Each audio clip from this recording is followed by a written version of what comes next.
I am here with the amazing Ashley Little, CEO of Ashley Little Enterprises, and so much more. Her resume is so long, it took me about a week to read it. This young lady has so much going on. She is an author, she is a CEO, she is a marketing consultant. She is just an everything to everybody when it comes to the marketing space. So, Miss Little, welcome to A Conversation With. How are you? Hi, Floyd. Thank you so much for this amazing opportunity to grace your platform today. Well, I am so glad you're here. We had a couple of hiccups, but what's media without a hiccup? But Right. we got it worked out. We got it worked out. So we are going to dive right into this interview. And first off, again, thank you so much for sharing a little bit of your Good Friday with me. I am so happy. And I guess my first question is, who is Ashley Little and how did you get started? Let's go back a couple of years to the young Ashley Little. What made you want to be a marketing consultant, just a all around phenomenon? Well, starting back at an early age, I was always involved. Of course, again, my name is Dr. Ashley Little. I was very involved, at a young age. And of course, continued to be involved throughout college and then went out, into corporate America, worked my way up to executive level positions. I'm an executive by day, street entrepreneur by night. So yes, I'm in the, PR marketing space. I'm a publisher. I own two successful publishing companies. So I love helping people share their amazing stories because there's power in storytelling. I'm an international speaker. I have my show, Creating Your Seat at the Table, my brand behind that, with interviewing amazing people throughout the world, such as yourself, Floyd, that are doing amazing things, that are building their own tables and really giving my audience amazing strategies on how to continue to grow as an entrepreneur, right? Then I have my magazine. So all of it comes around with me, with my brand, is really serving and creating opportunities for others, right? And creating doors and helping others build tables as well. So let's talk a little bit about your magazine. Okay. What was the initial reasoning for you coming up with that? Because I read it, it is absolutely amazing. And the people that you had featured in the magazine, I am not talking about myself, ladies and gentlemen, but I am talking about the other phenomenal interviewees that you had in that magazine. What made you come up with the concept that, hey, you know what, I'm going to start my own magazine? What was the thought process behind that? Well, I created my show first, Creating Your Seat at the Table Okay. show. Of course, that's a media platform itself. And then I said, okay, I want to continue to expand it and grow, right? And continue to grow it. And so I said, okay, I'm going to add my magazine now. So not only am I interviewing amazing people internationally and nationally, now I'm going to be highlighting them in my magazine as well. People that people know and that people might not know about, right? That are really building their tables and creating their tables and sharing their tips and strategies, right? Sharing their results, right? And I'm not being funny, but I like my people that have results, right? Because I don't want any fluff in it. And so I have people that have real life results that really can give my audience and readers amazing content that will really literally change their life. That will literally change your life. And so that's really how that came about. And I've been getting amazing reviews from it. I've had people on my front cover, such as Les Brown has endorsed it. Oh, nice. Dr. George Fraser was on my inaugural one. He's endorsed it. I've had some amazing people that have endorsed the magazine and continuing to endorse it, right? So it's been amazing. It's been an amazing journey. So let's talk a little bit about your show. Yeah. And again, I'm not talking about myself, ladies and gentlemen. No. But let's talk about your show. So how did you come up with that? So I'm big about, creating your own opportunities, right? Building your own opportunities, not waiting for anybody to give you a space. And a couple years ago, when I was trying to think of a title for my media platform, I was like, creating your seat at the table. That's what we need to be doing. Building our own tables and creating our own tables. A lot of people wait for people to give them a seat. No, build your own table. If you build it, they will come. If you build it, they will come. And then also on top of that, I always say this when I'm speaking on platforms, that you can build your platform and then you invite the people that you want to connect with. Everybody loves to be interviewed. I don't care who they are. You know what? You're absolutely right. And that was one of the reasons that I actually started this podcast. One of the main reasons, because I'm a big podcast listener. Mm-hmm. I mean, I'm very big on podcasts. I think 99% of the time that I'm in my car, that's what I'm listening to. Mm-hmm. So the one thing that I noticed listening to a lot of the podcasts, and they are absolutely amazing, don't get me wrong, but the one thing that I saw missing was people of color. And I just had a problem with that. Now, not throwing any shade at other podcast Right. shows, but the way things work is if you want to see something, then do it, then And create do it, much create. like what you did with create your own seat at the table. Because sometimes people aren't going to invite you to their table, so you have to build your own.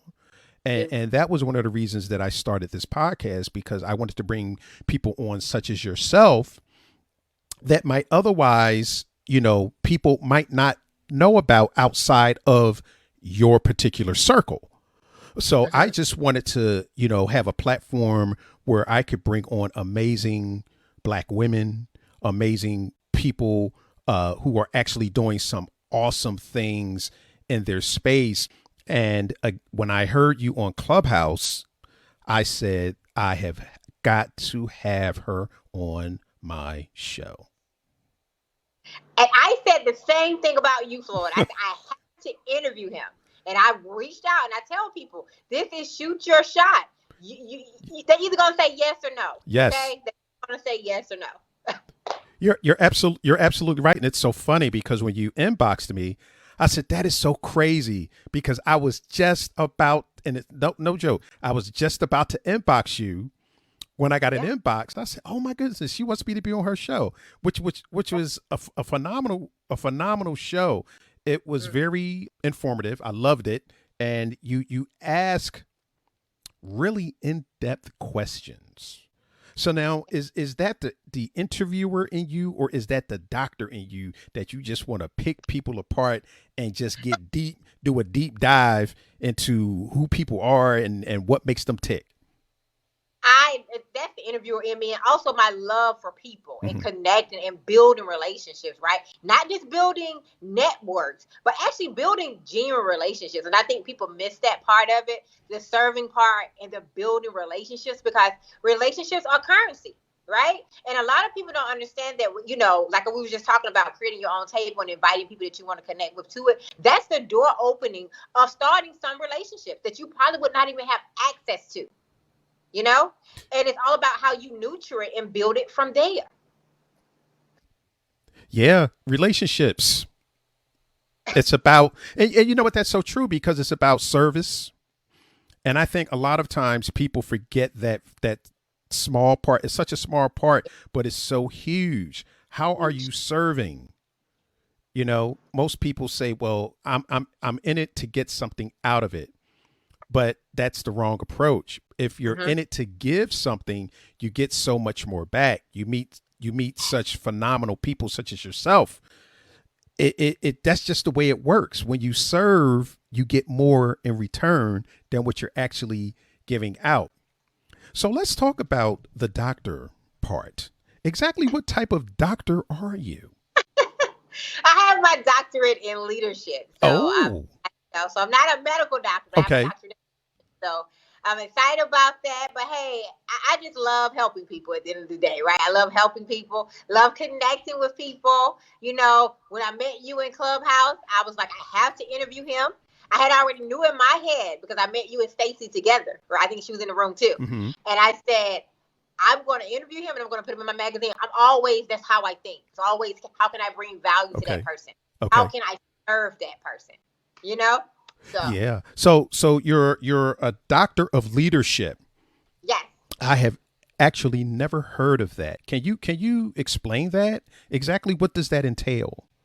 So I have my doctorate in leadership and humanitarian, right? So more so the leadership side of getting your doctorate. So it's not a PhD, but it's a doctorate, right? Mm-hmm. And so I have it in leadership, and I've studied many different leadership skills, just dissertation on that, so yeah. Okay. So basically, You know it's how you have doctorate of business administration? Mine is yes. doctorate. Mm-hmm. Okay. Yeah. So now you could go out and life coach, you could do all of that. Would that actually fall under the doctorate of leadership?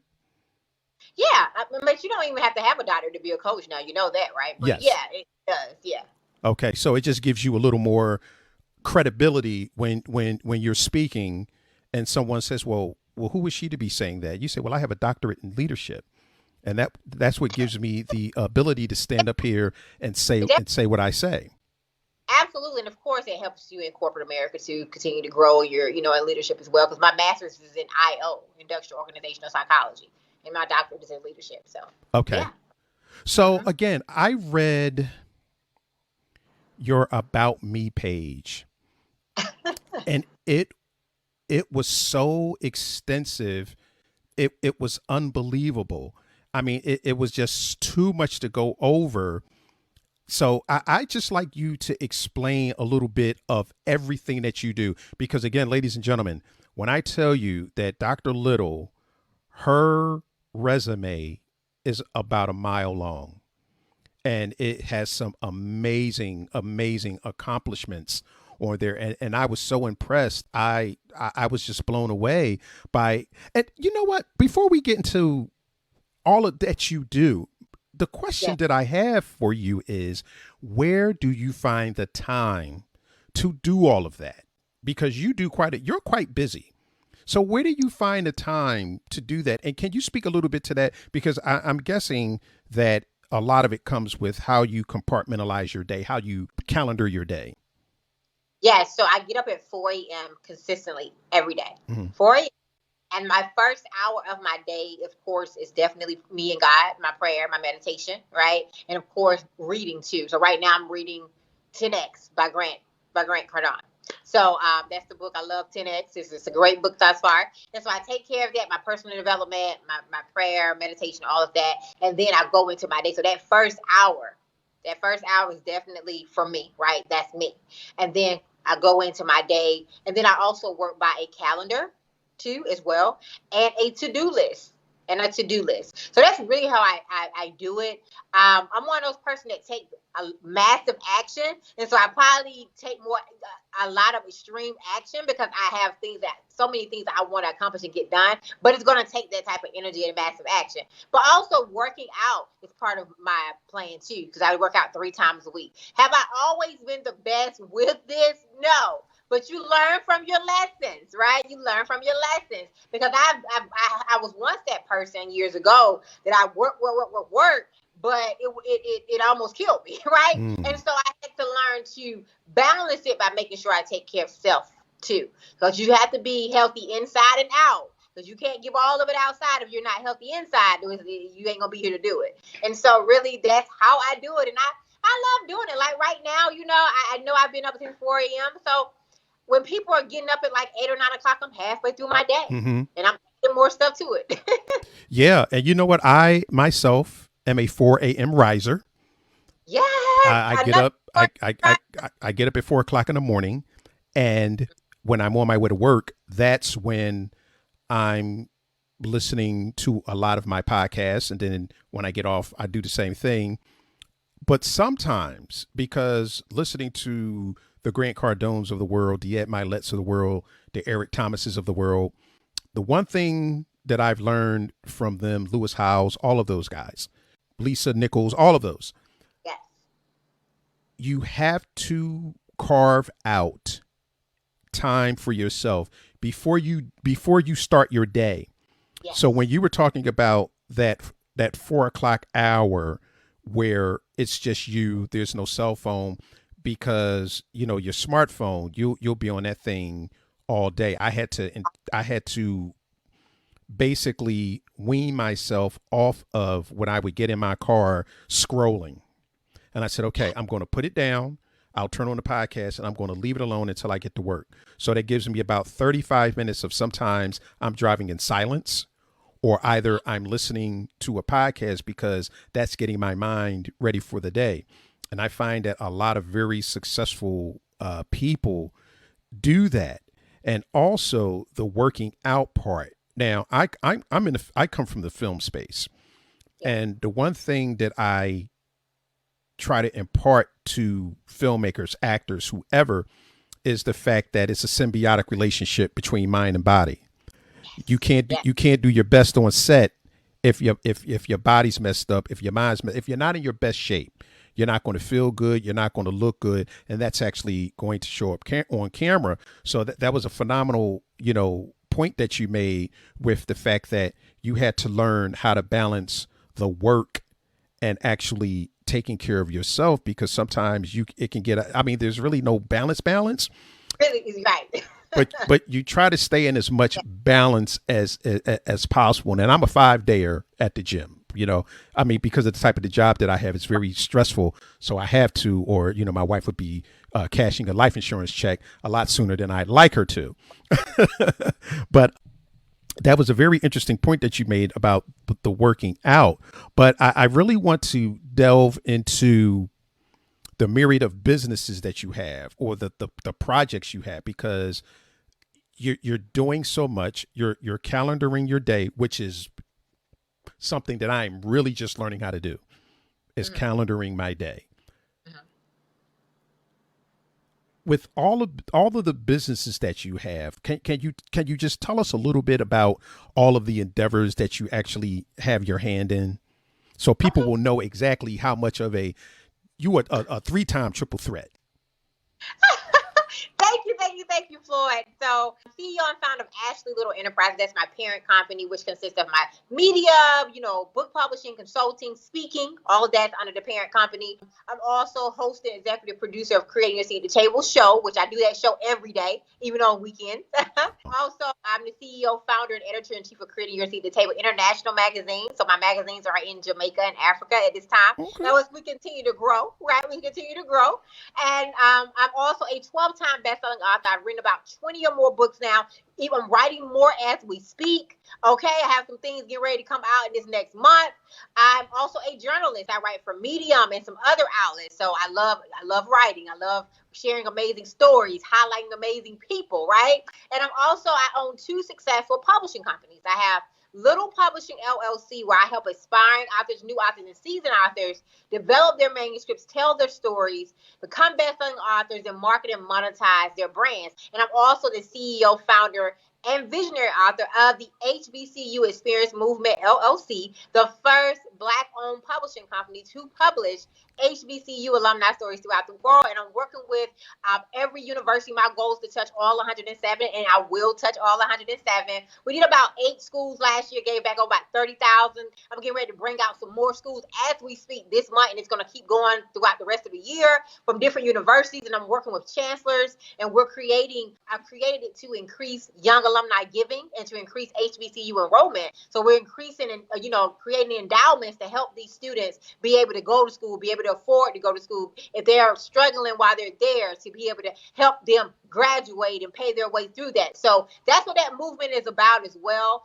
And I'm also the founder and owner of Talk Radio and TV Network LLC, where Creating Your Seat at the Table is under that network as well, where I help other people, form podcasts and online radio shows and TV shows if they want to continue to expand their brand. Because I do believe that everybody should have a voice connected to their brand, some type of outlet, right? And so I have a lot of business owners, authors, or entrepreneurs that create shows based off their brands, or just want to add an entity to their brand to be able to have that outlet. So I love what I do. I'm always, I have some other things in the makings myself now, and I love just helping other people get their stuff out too. So I love what I do. Wow. So, ladies and gentlemen, we're going to end the show because I'm ready to go to bed because I'm tired. Just listening to all of that. Wow. Yes. But you know what that tells me? When people say, I don't have time, you're full of, because if you're saying that you don't have time to get something done, then you're not utilizing your time properly, Sure. because we're all given the exact same Wow. 24 hours in a day.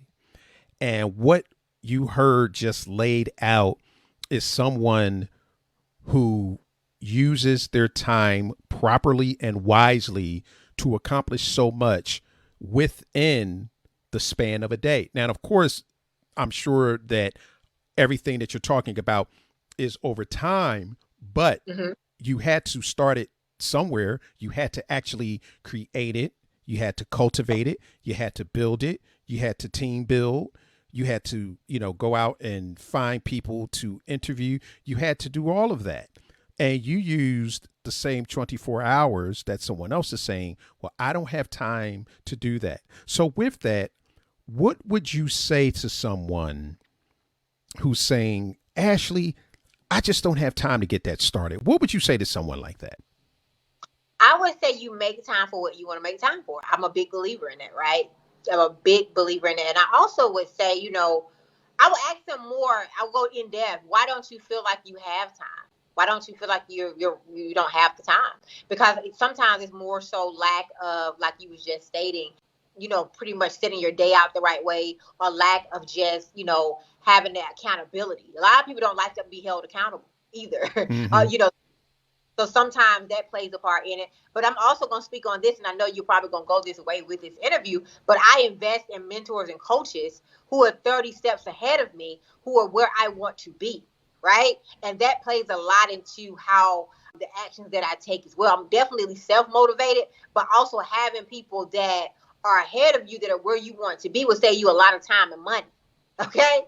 And so on top of all the other mentors that don't even know they're my mentors, like Grant and certain people that I'm reading their Yes. books, and they're talking about the ways of how they did it and how they taken that massive action, of doing things. And so those things intrigue. And it's all about me. For me, it's about putting yourself in position, right? Because I do believe that you do have time, but it's all about that accountability at the end of the day. Yeah, that's so right. And speaking of mentors who don't even know that they're your mentors, I have a building full of those, You do? because so many Yeah. of the people that I follow, Grant Cardone being one Mm-hmm. of them, that they're my mentor. And for people listening and who will be listening, keep that in mind. So let's say, for instance, you can't afford to get into a mastermind. Follow people who are actually conducting the masterminds. Follow them on social media, follow their podcast, because you can learn so much. And don't be afraid, as Ashley said, to invest. Now, you may not be able to invest in a life coach or a mentor because they can get pricey, but Mm-hmm. there's nothing saying that you can't go on Amazon and pick up a couple of their books, because that's so very important. I'm actually reading this book now. I was listening to Ed Milet a few days ago, and he had a gentleman on his show. I can't remember the gentleman's. I think it's David Vinny, and he was a top Navy SEAL, and he wrote this book called The Attributes, about 25 hidden attributes that people have. And it was so fascinating because they were doing a program within the Navy SEALs where they were recruiting the top military combat people for, I guess, very, very covert missions. They were actually recruiting Navy SEALs. Now, Navy SEALs are some of the best fighters in the world. Yes. And he was saying that 95% of the Navy SEALs that was going through the program failed. And these are top combat specialists. And they were trying to figure out why. And they sat down, and someone, came to him and said, he told him, you're looking at the wrong things. They were looking at the physical attributes that these Navy SEALs, oh, he could shoot fast. He can lift this, he could do that. But they weren't taking a look at the mental attributes. So once they started doing that, they came up with about 38 to 40 attributes. And once they came up with those, they were able to figure out, okay, this person may be the best shot, but they're not the best to react in a certain type of situation. So to make a long story short, if you can't afford the life coach, if you can't afford the mentor, pick up a book like that to kind of give you guidelines and steps. Or better yet, folks, reach out to Dr. Ashley Little for some consulting and some leadership training, because I'm more than sure that, that's an arena that you're in as well. I am a business coach. See, there you go. See, Yeah. see, And I'm sorry, go ahead. I always say this too, you have to do things that other people don't want to do as well to get there. With these sacrifices, I think a lot of people don't want to do make a lot of. You can't be in Miami and you got this amazing goal that you're trying to hit. You got to make those sacrifices too. That's so true. And Eric Thomas actually did a video about that, and he was talking about, someone said, "Well, have you seen Power?" And he was like, "No." He said, "But do I want to see it?" Yes. He said, "But I'm trying to build empire, so I can't watch Power."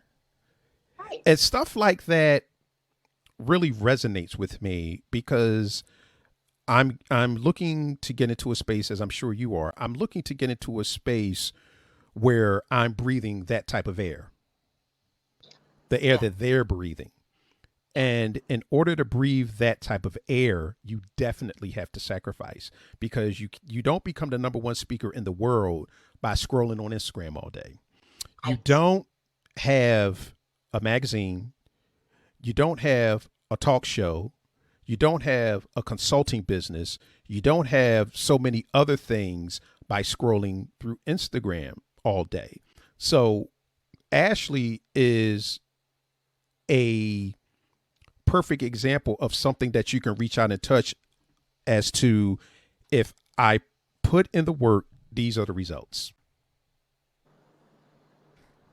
Oh, that was good. That was good. The key word was put in the work. Yes. Do the work. We so many people want the shine and the accolades, but they miss the work. You have to do the work. Yes, you definitely have to do the work. And that's something that most people just fail to realize, is in order to get results, you definitely have to put in the work. And you put in a lot of work. So I guess with you putting in a lot of work, you have to have an absolutely phenomenal team around you in order to help you with that work. So how big is your team? So I actually don't have a real huge team, but right now my team is about, 10 to 12 people, but, I'm spreading them out within the different things that I do. Okay. But I'm also one of those people, I believe in doing, like, getting here, building it too. I'm very passionate about what I do. So I believe in getting it done and actually getting out here grinding, because I believe that nobody should work hard for your vision than you. Right. Like, even though I got team, I don't expect for them to do more than me, because it's my baby. It's my vision. And I think a lot of people miss that too when they hire people. They want them to work harder than them. I don't believe it should go that way. I believe that you should be working harder than anybody else, because it's your baby. It's your vision. It's not theirs. They're just there to help you. They're a helpmate with you. So how good are you at with that mindset and that sentiment? How good are you at delegating authority? Are you the type of boss, for lack of a better word, because you are the boss, where you would say, okay, I'm going to give this to you, and I'm not going to hold your hand, I'm not going to babysit you, and these are the results that I expect, and then you walk away and you start something else? I'm going to say this with the team that I have now, because you have to get to that point, right? With the team that I have now, I'm able to give this to my designer, and I know that it's going to be excellent. Right. I'm able to give my editors. I know they're going to walk in excellence. So yes, I'm to that point now.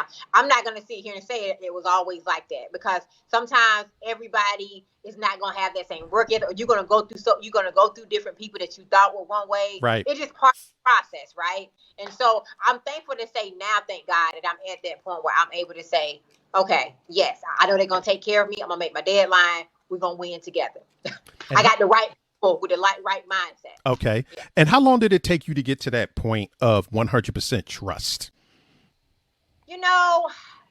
I guess, probably, I would say a couple years, because when I first started out, you have people that want to, and I guess you have to learn the lessons too. You have people that you got to make sure they want you to win too, right? And some people, they appear to be that way, but then you got some people that want the access that you have, and they have an agenda. You got people that want to just attach to you because of who you are. And so you have to for me, I had to get to where I had to understand to weed those people out, right? So at some point, they normally expose themselves. So for my process, I had to make some changes in that area, right? And then I got the people that were meant to be on my team, you know. So I would say it's probably a good 2 years of really finding, getting the right people to really make sure that, hey, everybody, that they want to win, that they don't have an agenda, that they're just not attaching to me for what I have, that they actually genuinely want to help. You have to. And I mean, I just think that comes with learning people in general and just making sure you have the right people, because your team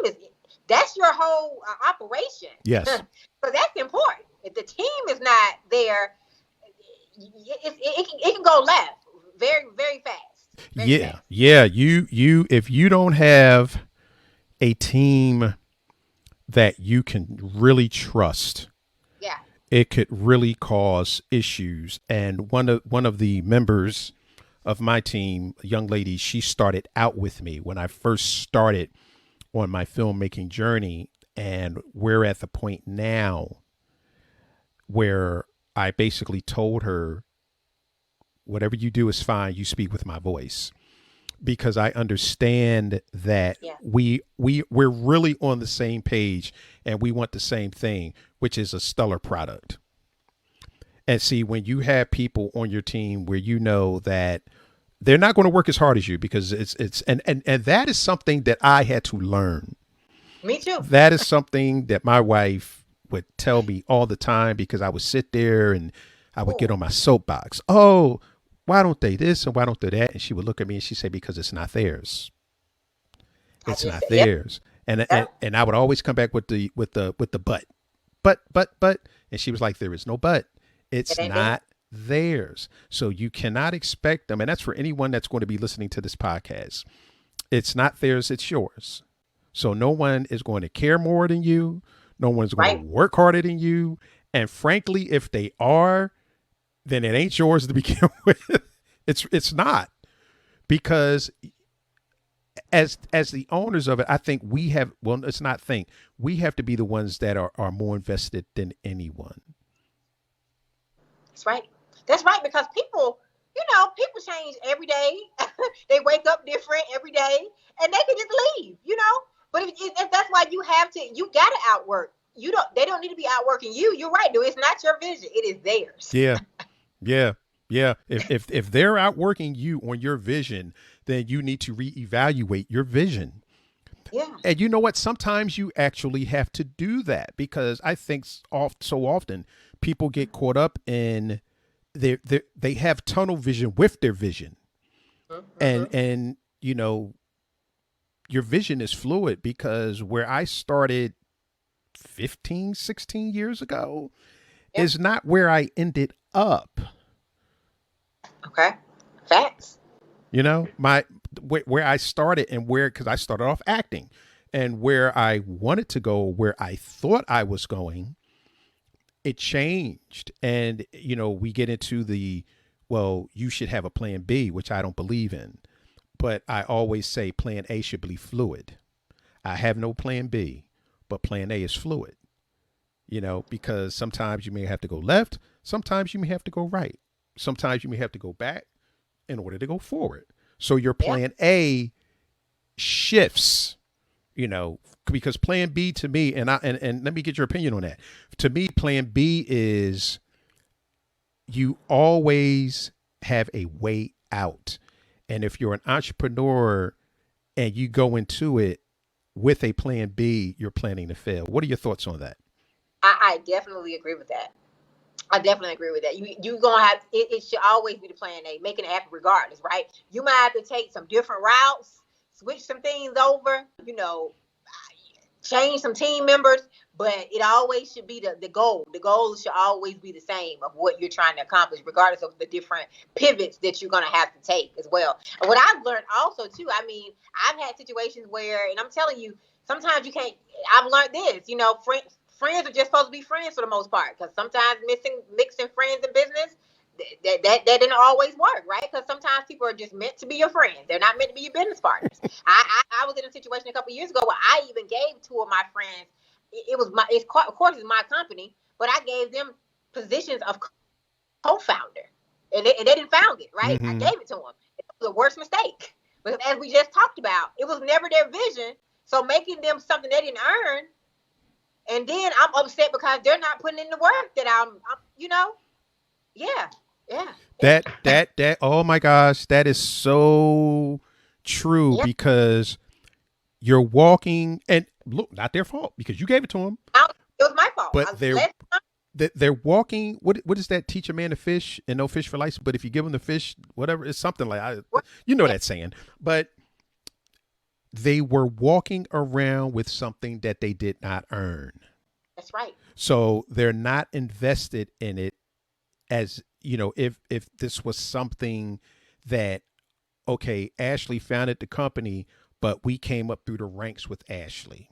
We were there Right. from day one. We were grinding and getting dirty and sleeping, 1 hour and having to get up and do it all over again. So then when you get that co-founder badge, you're saying to yourself, see, I earned this. So when you go to the party and they say, well, what do you do? Well, I'm the co-founder of Ashley Little Entertainment. And you're speaking truth to power, because you've actually put in the work. But when you give things to people, and I've learned that the hard way. I've had some of the worst experiences giving people who were undeserving. Not that I'm the cat's meow, but I grind. That's right. And when you give people things and they're not grinding and they don't have the same work ethic, again, we're going back to, they're not going to have the same work ethic as you because it's yours. But if you're dealing with people that ain't willing to get on, as Eric Thomas would say, get that dog in them and get on that grind, and you just give it to them, they don't appreciate it. And it shows up. Oh yeah. It shows up because you're saying to yourself, well, I thought you were supposed to, girl, I had something else to do. And you're sitting there like, well, you're the co-founder. Well, if you say so. Moved them right out the way. You know what? Learned my lesson and made the changes that need to be made. And you know what? Yeah. And sometimes. Yeah. I'm sorry. Go ahead. No, I said I agree. It's business at the end of the day with me. Yeah. I learned the lesson. And you know what? That's what it's all about. The failing forward. Yeah. Because you learn from the mistake. You throw away what doesn't work and you keep what does. So the next time, and that friend thing, friends in business. Woo. Ooh. I've learned to just keep them. If you're a friend, you're a friend. Business, we business. I've seen some people that it works for, but it's not a big ratio. It's not a big percentage that it works for. Right. Because if it goes wrong, you have a strong possibility of damaging a friendship. And damaging a friendship that you may value. Right. So you just have to be very, very careful with that. But with that, how do you actually vet the people that you put on your team? What is your process? So I'm definitely observing them first, right? People that I normally go to the people that I'm looking, to want to work with, but I'm observing them first. I've learned to observe first more. I've always been observant, but definitely going depth with vetting people, right? Also seeing how they treat others, seeing their work ethic. I even have went as far as just hiring them for something very small to see how they work. Because if you can't do this A to B, then you're not going to definitely be able to handle A through Z, right? And so I do those, I do that type of things now to help vet people too. Like I'll have a special project and if somebody I want to work with, I'll give them something small to see how we work together and if it's, going to work, because you normally can kind of tell from that too. And also just, having conversations with people about what their expectations are, my expectations, and making sure that we're on the same wavelength also. And energy is important to me too. That energy and that like-minded go-getter spirit. Yes, I know everybody's not going. I wish I could find 500 Ashley Littles. I wish. Don't we all? Boy. I agree with that. I agree with what you said, what your wife said, everybody's not going to be. Because I'm going to tell you, that took me a long time to get. Because I just didn't understand why people just like, don't you, I just never understood it, but I've grown to get to that point now. Yeah. And so once I've learned that, I'm like, okay, well, they are not exactly like me, 500% massive action. I need at least somewhere close to it, right? Mm-hmm. And so I've learned to see where people their strengths are, and then how we could work together and put these two together, and the strengths to be able to grow together. So that's really how I bet. So I start out observing, and then I'll do little projects with people to see who they are, and also have conversations with them, get to build a relationship. And because I like to feel the energy, because all that's important though. The work ethic is important too, but definitely making sure that we are like-minded and on the same wavelength of wanting to win together, and that they are a person of serve that like to serve too, right? That's important, because you got to want other people to win in order for a team to work. It has to be a winning mentality. Yes. Yes. And you also have to have people of integrity, You're right. Integrity, absolutely. because you can find some very unscrupulous people that are very good at what they do, but they're very unscrupulous. Absolutely. That's why you have to look at those results and how they work with other people. Yeah. Yeah. Yeah. You really do. So I just lost my train of thought. I wanted to ask you. Oh, that's what it was. You're publishing, because Yes. you said you help people publish their books. Now, is that physical and ebooks? Yes, both. Okay. Hmm. So can you talk about that a little bit? Because I'm actually writing a book right now that I'm going to turn into an ebook. It's almost done. I love it. I love it. And we met on Clubhouse. I have a community there of 20,000 people in Write the Book on Clubhouse as well. So I love helping people develop their manuscripts. So I work with authors that have their manuscripts and they just need to go through the process of editing, formatting, book cover design, bestseller campaign, media run, media kit, one sheet, all the things they're going to need to be successful. Because I think a lot of people they miss the marketing side of when the book is out. They so focused on the front end, which is fine, but who knows you when it's out there? The Mm-hmm. exposure, you get out there really, really getting your brand out there and growing your brand and getting the message out. And so when it comes down to writing a book, it's all about mindset. And I tell people, just write. That's the first thing you do. You just write. You got to get away from the perfectionist, the rewriting, thinking it's going to be perfect. You just write. After that, you go back and you form your outline. Go back and form your outline, and then you form your chapters, right? I do tell people the reason why I say just write when you first start out, because you're probably going to change things, Mm-hmm. right? You write and you go as far as in your imagination as you can. I don't care if it don't make sense, because when you bring it back together, you will be able to take out the things you don't want and then add and subtract. And I think people get I think it's the mental thing. That's why I do a lot of book coaching, because it's mental. Mm. It's mental, with the mental blocks and the writer's block. We all have writer's block, right? We all have experienced it, but it's all about, okay, how can I switch my mindset to look at the bigger picture here? What is this book is going to do for me? How is my message going to change the world? If I can just touch one life, how am I going to help somebody else by sharing my story? Those are the bigger pictures, right? Mm-hmm. And so those are some of the things that I do with my clients. And then once I get their mental together, because it's all mindset and mental, then we start developing that manuscript, right? Breaking those chapters down. Then we go into the editing process. Then we go into the formatting process with the team. The book cover design, editing, and formatting is 3 major parts that can make or break your book. You do not want to have a book out and have bad editing.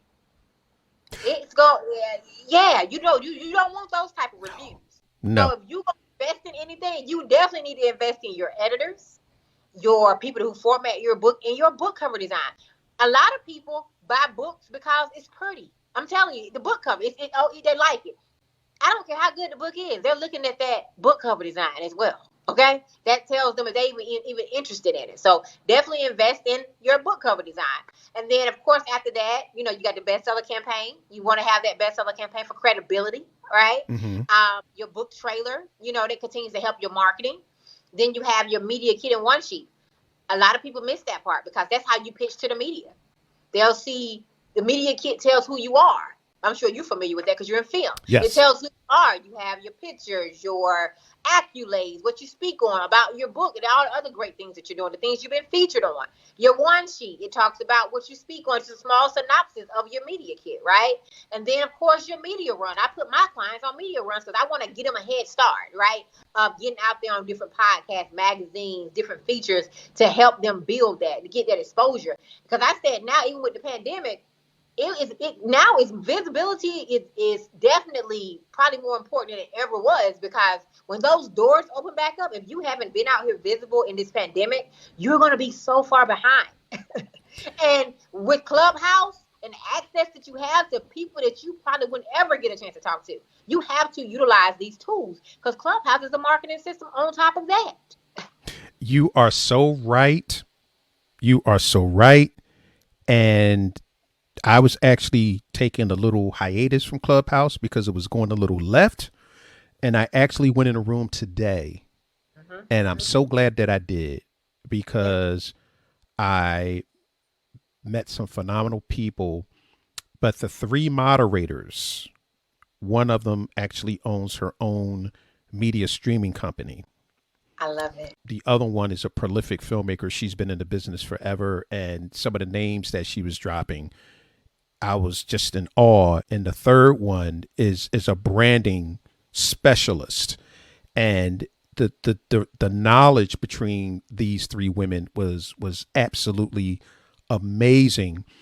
So I'll definitely be reaching out to them, you know, and because, as you said, it's a marketing tool, and it's also a relationship builder, because I met you there.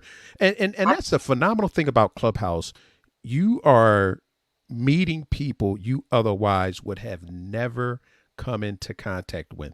And that thing is an absolute blessing, because it's opening so many doors. But here's the thing: you have to be ready when the door opens. You have That's to be right. ready when the door opens. So when you talk about being ready once everything opens back up, that is so true. Because when the pandemic first hit and they started to shut everything down, it threw a lot of people into a tailspin. A lot of Mm-hmm. filmmakers, well, I don't know what I'm going to do now, so I'm just not going to do anything. People with film festivals, they shut them down. Now, what do we do? Do we just sit here? Do we go digital? We decided, I mean, because my mind is always racing. And I'm Yes. saying, what's the pivot? What's the pivot? What's the pivot? What do I need to do to stay ahead of the curve? And we've done, now our physical film festival, our main one, we had to shut that down, of course. But my short film showcase that I have, I said, okay, we're going fully digital. And we have not stopped. I've Mm-hmm. also created the podcast during the pandemic. So Come on. it, I love it's it. it's okay. What are you doing? Because if you're sitting still, like you said, when everything opens back up, you're not even going to be behind the eight ball. You're not even going to be on the pool table. That's right. You That's know, right. Mm-hmm. so you could have approached this two ways. I just need to pivot and reinvent myself and do something different, or I can sit and wait and be, for lack of a better word, 2 years behind, Literally. because that's exactly what you are. But I want to go back to something that you said concerning books, Yes. because I am an avid reader. I love reading. That's one of my best pastimes of all time, is reading books. I'm a big fantasy and science fiction reader, but a lot of personal development. And when I would go to the bookstore, one of the things that I would look at was the cover. Mm-hmm. The cover Mm-hmm. was very important, Mm-hmm. because and when I say I'm an avid reader, I'm the type of guy that, I could read 5 books in a week. Mm-hmm. That's just the way I read. Yeah. But, and I noticed that the cover would tell a lot about what was inside the book. Absolutely. And Uh, I could look at a cover and know if that book was good or not. No lie. And then, to just back that up, I would pick it up, open it, and start reading. And if you didn't catch me On the first couple of pages, I put it back down and I didn't buy it. So that cover art, and even in the film world, it's not your book cover, but it's your poster. Because how often have you seen a film? You didn't even see the film, you saw the poster, and you were like, I gotta see that film. Absolutely. Absolutely. Mm-hmm. So that is extremely. So when you mentioned that, I was like, oh, I got to tell her about that, because that's one of the main things that I do before I even turn it on the back to see what the book is about. I want to see what the cover art looks like, because if it looks cheesy, I'm like, you know what? Because you know what, your cover is like your headshot. That's right. And that's why I tell people, I'm sorry, repeat that. Of who you want to connect with. It tells that it's going to draw the audience that you want to connect with. Yes. And your cover is like your headshot, because if you're trying to get a certain audition, you better have a professional headshot. You better spend a little bit of money on it, because if you're coming in there with something cheesy, here's the thing, ladies and gentlemen, it's your calling card. And if you're not investing in it, the person that you're asking to invest in it will not, because this is their mindset. If you wouldn't invest in it, why should I? Mm-hmm. If you're not going to invest in your cover art, why should I invest in your book? Mm-hmm. Really? And I would tell actors, if you're not going to invest in your headshot, then why should a casting director invest in you? Because what this shows them is you're not serious about your craft. Right. Because if you can't spend a couple $100s on something that you're presenting to someone, you're expecting me to bring you onto my project that's costing me money, and I'm not going to do that. So that's the business part of acting and book writing. So Ashley, what's next? Well, have some more speaking opportunities coming up. I have a TEDx coming up in May. What? Yeah, I'm excited about that, and get ready to travel some more and continue to create. That's what I know to do. Continue to create and continue to build the movements that I have, and continue to serve people and bring value to everybody that I reach out. That's the goal for me, is to leave that legacy of bringing value to everybody that I reach, that I come in contact with. Now, we got to circle back to the TEDx. We got to circle back. You are about to do a TED Talk. Yes, I am. Yes, I am in May. I love TED Talks. I love TED Talks. So what are you going to be talking about, or can you share it now? If you can't, don't worry about it. Overall theme, I can't share my topic, but I can tell you the overall theme. Mm-hmm. The overall theme is called It Takes a Village. Okay. And that we have to make our topics based off that. Mm-hmm. Oh, wow. I am so excited for you.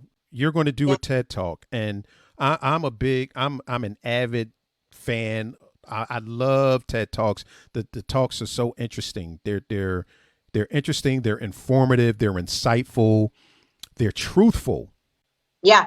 And that's what I love about those. So how did that come about? We were about to close, but we can't close now. We got to talk about this. How did that come about?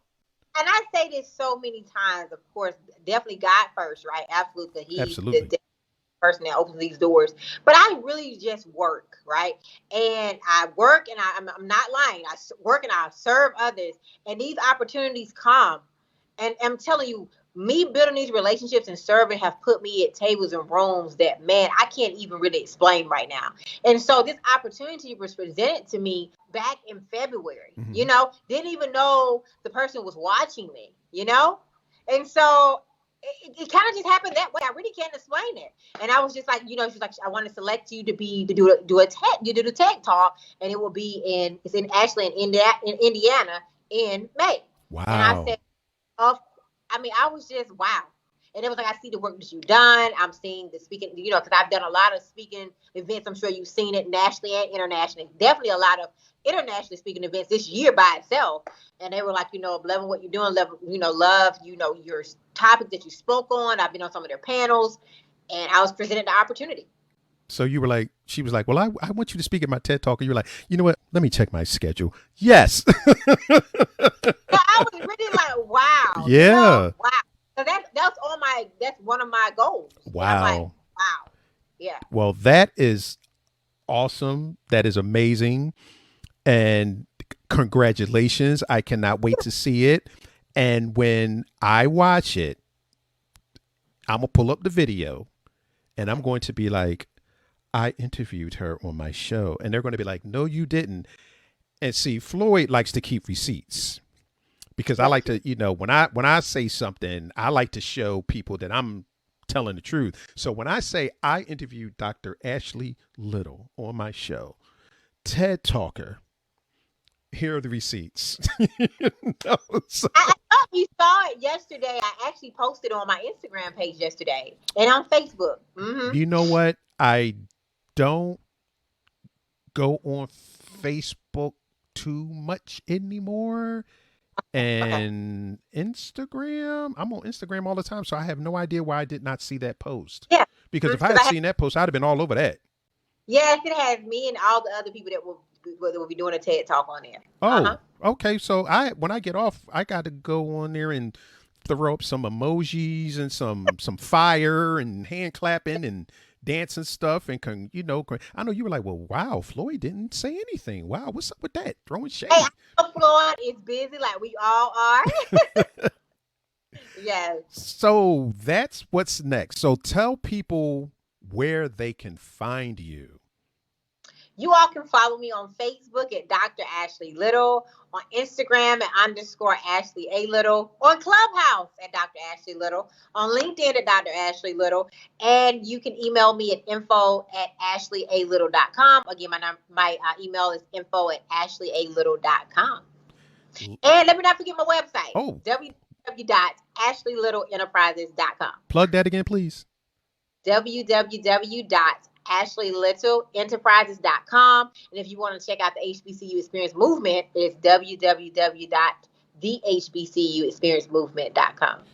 Ladies and gentlemen, do yourself a favor and divest yourself of all of this phenomenal and pertinent information that was just shared with you today. Please follow Ashley on all social media platforms. You will not be sorry. Trust me. I don't follow everyone, but she is definitely someone that I follow on all of her social media platforms because she's an outstanding person. She's a phenomenal lady. She's a person that believes in serving others. And as you've just heard, when you serve others, phenomenal things happen for you. It's got to be about other people. It just can't be about you. And with that, Ashley, I would just like to thank you for gracing the stage because this was an amazing interview. We could be here all night, Really but good. you are uber busy, and I don't want to keep you from whatever it is you're doing. Or then again, you may be shutting it down because it's Friday. I don't know. But thank you so much for joining me on a conversation with. This was fun, and we are definitely going to have to do this again after your TED Talk because I'm going to have to pick your brain with Okay. with that one. Okay. Okay. So thank you so much for being here. It was an honor and it was a privilege having you on a conversation with. You are welcome, and thank you again. I look forward to continuing to connect and collaborate with you, Floyd. You are Thank amazing, you. and for this amazing platform. And he was just in my magazine, by the way. I don't know if he kind of told you all, but he was. So he's amazing. So thank you, Floyd. Well, thank you so much, folks. Peace out.